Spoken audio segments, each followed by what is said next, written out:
Sanduni. Sanduni office එකේ හරිම වැදගත් මීටින් එකක තමයි ඉන්නේ. ඉතින් එකපාරටම එයාගේ යටිබඩේ වම් පැත්තට වෙන්න තරහ ගන්න බැරි තරම් කැක්කමක් එනවා. හරියට නිකන් බඩවැල් ඇඹරෙනවා වගේ. බඩ පොරවල දාලා ගෑස් පිල්ලා වගේ දැනෙනවා.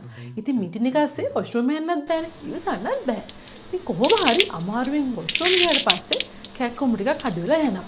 හැබැයි සම්පූර්ණයෙන්ම වගේ බඩ හිස්සුනේ නෑ වගේ අමුතු හැඟීමක් සඳුනිට ඉතුරු වෙනවා. ඉතින් මේ වගේ තත්ත්වයක් ඔයාටත් කවදා හරි වෙලා තියෙනවද? ඉතින් අද මම කතා කරන්නේ අපි සමාජයේ ගොඩක් දෙනෙක් රහසෙම දුක් විඳින ඒත් හරියටම ලෙඩේ මොකක්ද කියලා දන්නේ නැති රෝගී තත්ත්වයක් ගැන. අපි මේකට කියන්නේ irritable bowel syndrome එහෙම නැත්නම් IBS කියලා. සල්ලම කිව්වොත් නිකන් තරහ ගිය කෝපයටපත් වෙච්ච බඩවැල් කෙනෙක් තමයි. ඉතින් මොකද්ද මේ IBS කියන්නේ? ඔයා දන්නවද ලෝක සෞඛ්‍ය දත්තවට අනුව ලෝක ජනගහනයෙන් 11%කට ආසන්න ප්‍රමාණයකට මේ තත්ත්වය තියෙනවා. විශේෂයෙන්ම පිරිමියාට වඩා කාන්තාවන් මේක හැදෙන්න තියෙන අවදානම දෙගුණයක් වැඩි. ඉතින් ඒකට ප්‍රධානම හේතුව තමයි කාන්තා හෝමෝන, ඒ කියන්නේ ඊස්ට්‍රජන් සහ ප්‍රොජෙස්ටරෝන් ඍජුවම බඩවැල් වල ක්‍රියාකාරීත්වයට බලපාන නිසා. ඉතින් අද වෙනකොට වෛද්‍ය විද්‍යාවේ මේක හඳුන්වන්නේ මොළය සහ බඩවැල් අතර සංනිවේදනයේ ඇතිවෙච්ච දෝෂයක් විදිහට. ඉතින් මේ දරුණු බඩ කැක්කුමක් එන්නේ අපේ බඩවැල් වල තියෙන ස්නායු පද්ධතියට අපි කියන්නේ එන්ටරික් නර්වස් සිස්ටම් කියලා.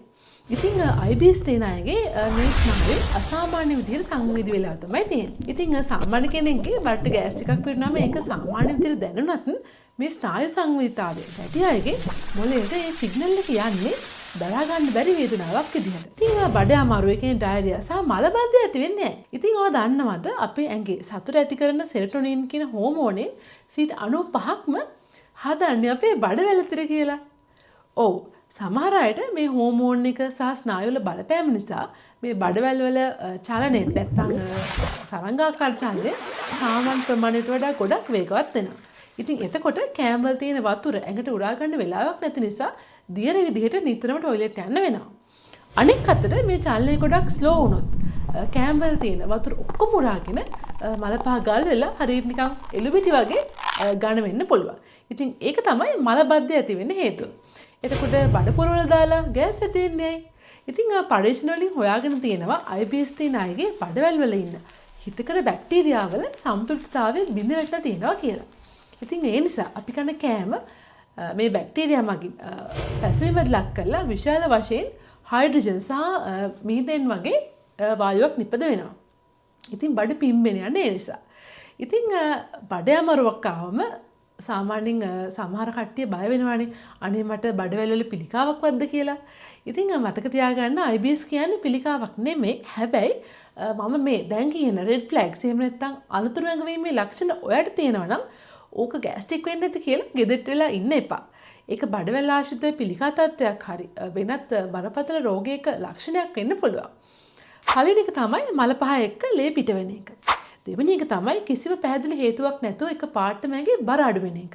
ඉතින් වයස අවුරුදු 50ට පස්සේ මේ ලක්ෂණ අලුතෙන් මතුවුනොත් ඒ වගේම පවුලේ කෙනෙක්ට අම්මා තාත්තා සහෝදරයෙක්ට වගේ මේ බඩවැල් ආශ්‍රිත පිළිකා තිබිලා තියෙනවා නම් ඒ වගේම රැට නිදාගෙන ඉන්නකොට නිින්දෙන් ඇහැරෙන තරම් දරුණු බඩ අමාරුවක් එනවා නම් ඒක ගොඩක් සැලකිලිමත් වෙන්න ඕන දෙයක්. ඒ වගේම ලේ පරීක්ෂාවකදී නිරක්තිය නැත්නම් ඇඟේ ලේ අඩුකමක් පෙන්වු කරනවා නම් ඉතින් මෙන්න මේ වගේ දේවල් තියෙනවා නම් අනිවාර්යයෙන්ම ડોක්ටර් කෙනෙක් හම්බෙලා පරීක්ෂා කරගන්න එක ගොඩාක් වැදගත්. හරි. දැන් ඔයා දන්නවා මොකද්ද මේ IBS කියන්නේ කියලා. ඉතින් අපි මේ தත්ත්වය පාලනය කරගන්නේ සහ වළක්වගන්නේ කොහොමද?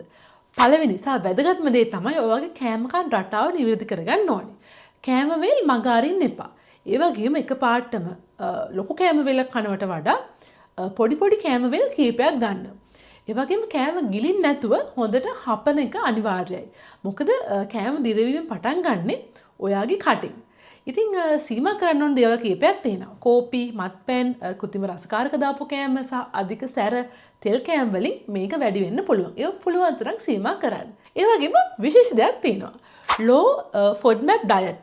එහෙම නැත්නම් ඕස්ට්‍රේලියාවේ මොනෑෂ් විශ්වවිද්‍යාලයෙන් හොයාගත්ත මේ කෑම රටාව අද වෙනකොට ලෝකේ IBS වලට තියෙන සාර්ථක විසඳුමක්. ඉතින් මේකෙන් කරන්නේ බඩේදී ඉක්මනින් පැසවීමට ලක් වෙන කාබෝහයිඩ්‍රේට් වර්ග, ඒ කියන්නේ කිරි, තිනිගු පිටි, ලූණු, සුදු ලූණු වගේ දේවල් తాවකාලිකව නවත්තන එක. මේකෙදි පරීක්ෂණ වලින් 70%කට වඩා සාර්ථකත්වයක් පෙන්නලා තියෙනවා. ඊළඟ වැදගත් දේ තමයි probiotics. ඉතින් යෝගට් වගේ දේවල් එහෙම නැත්නම් වෛද්‍ය උපදෙස් මත ගන්න probiotic ඖෂධ වලින් අර මම කලින් කිව්ව බඩවැල් වල ඉන්න හිතකර බැක්ටීරියා ටික ටික ආයෙත් වර්ධනය කරගන්න වටදව කරනවා. ඊළඟට වතුර සහ ව්‍යායාම. දවසට වතුර ලීටර් 2.5ක්වත් අනිවාර්යෙන් බොන්න. ඒ වගේම දවසට පැය භාගයක්වත් ඇවිදින එක වගේ ව්‍යායාමයක් කරනකොට ඔයගේ බඩවැල් වල ක්‍රියාකාරීත්වය ස්වභාවිකව ක්‍රමවත් වෙනවා. විශේෂම දෙයක් තමයි ස්ට්‍රෙස් එක පාලනය කරගන්න එක. ඉතින් ඔයාගේ ඇඟට ලොකු ස්ට්‍රෙස් එකක් දැනෙනකොට එකකින් කෝටිසෝල් කියන හෝමෝනේ නිකුත් වෙනවා. ඉතින් මේ හෝමෝන් එක කෙලින්ම ඔයාගේ බඩවැල් වල ක්‍රියාකාරීත්වයට බඩවැල් වල චලන අවුල් කරනවා.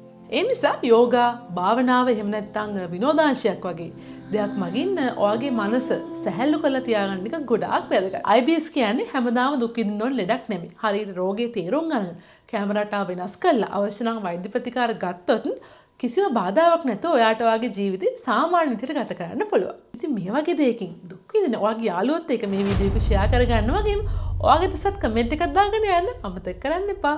තවත් මේ වගේ වැදගත් වීඩියෝ එකකින් ඉස්සරහට හමු වෙමු.